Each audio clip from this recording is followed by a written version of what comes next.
자, 그리고 우리가 영어를 이제 배우기 위해서 실제 필요한 것은 이라고 지금 적어놨는데 3만 개에서 6만 개의 단어를 암기할 필요가 있을까요?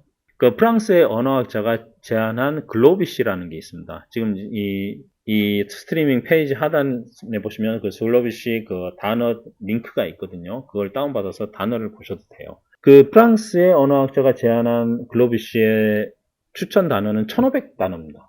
보통 근데 어른분들께서 500개, 600개의 단어 정도는 알고 계세요. 그리고 전문 분야인 경우에는 거의 대부분의 단어를 알고 계시고, 그리고 이 글로비시를 통해서 유럽 사람들은 충분히 영어로 소통을 다 해요. 훌륭하게.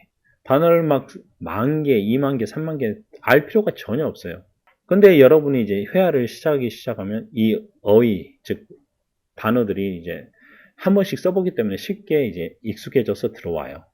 그러면서 어휘가 확장이 돼요. 그 말이 늘어남과 동시에. 저도 마찬가지로 처음에는 영어회화를 처음 아기처럼 시작할 때는 단어를 뭐 500개에서 1000개, 뭐 500개 정도만 알았던 것 같습니다. 근데 지금은 이제 계속 꾸준히 회화를 하다 보니까 한 5000개에서 6000개의 단어를 알고 있는 것 같아요. 정확히 세보지는 않았습니다. 근데 그 5000개, 6000개 단어로 충분히 회화를 하고 충분히 표현이 가능합니다. 그리고 이 정도만 되면은 어떠한 새로운 단어가 들리더라도 대화 상대방에게 물어볼 수 있어요. 그 단어 뜻이 뭐냐? 물어보고 이거 바로 말을 해주면 그때 바로 대화 중에 이거를 정보를 캐치하면 잊어버리기가 쉽지 않아요. 거의 기억을 하게 돼요. 그리고 다음에 또 써보면 그때는 완전히 본인 것이 되는 거고.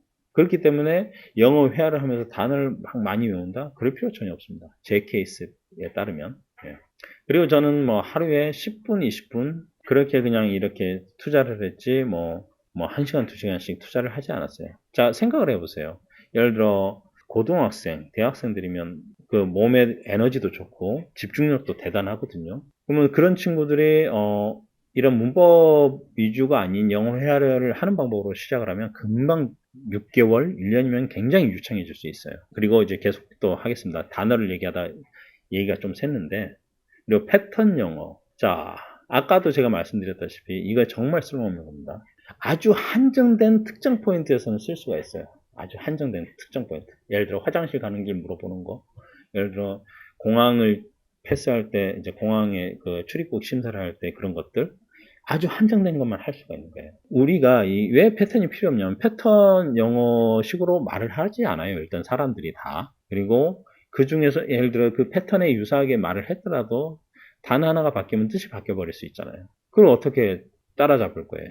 절대 그럴 필요가 없습니다. 패턴 영어 필요 없습니다. 예. 그리고 무조건 암기. 제가 아까 말씀드렸죠. 뇌의 가소성에 대해서. 인간은 기억할 수 없고 쓸모없는 데이터들은 삭제를 해요. 즉 여러분이 단어를 열심히 외우시더라도 그건 쓸모없는 거야 라고 생각하는 순간 다른 좋은 기억들을 뇌가 기억하기 위해서 밀어내버려요. 이게 무슨 말이냐면 우리의 뇌는 생존을 위해서 발달이 돼 있어요. 그래서 새로운 정보를 그리고 가장 최근의 삶에 필요한 정보들을 우선 받아들이게 돼 있어요. 여러분들이 어떤 일을 집중하실 때는 잘 하시다가 또 다음에 또 하시려면 다시 좀 처음부터 하는 느낌으로 받으실 때가 많잖아요.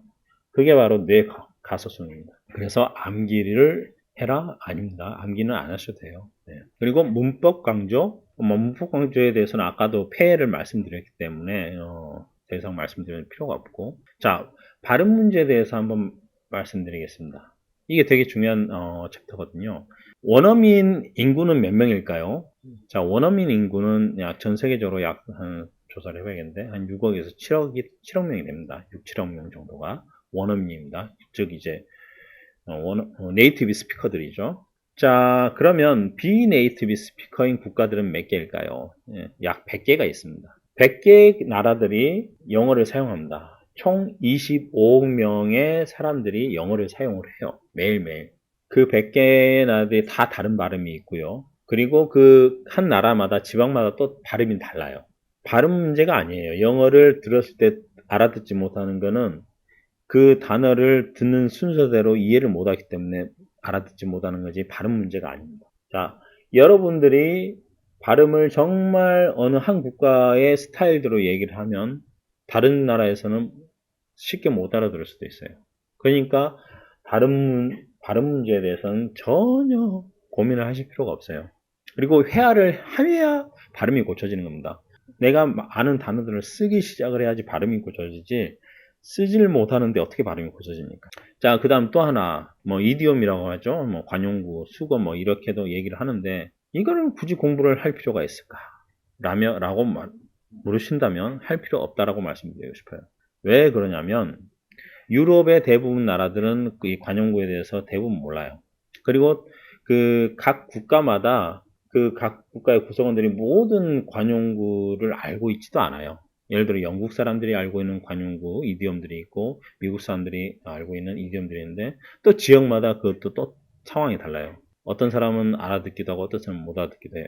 그냥 기본적인 스피치, 기본적인 문장으로 말을 하셔도 전 세계인들은 다 알아들을 수 있어요. 그리고 전 세계인들이 기본적인 이렇게 외국인들이 영어로 물어볼 때 그런 관용구나 이런 것들을 표현을 써서 말을 하진 않아요. 그러니까 영어는 되게 간결하게 가야 돼요. 자, 지금까지는 그 간결하게 가야 되는 이유, 그리고 기존의 문법을 따라가면 왜 망치는지 이유, 그리고 문법 교육을 집중적으로 했을 때 나타나는 폐해, 이런 것들을 말씀드렸어요. 여러분들이 지금 현재 단어를 500개, 600개 정도만 알고 계신다면 영어 회화를 아기처럼 시작을 하실 수가 있어요.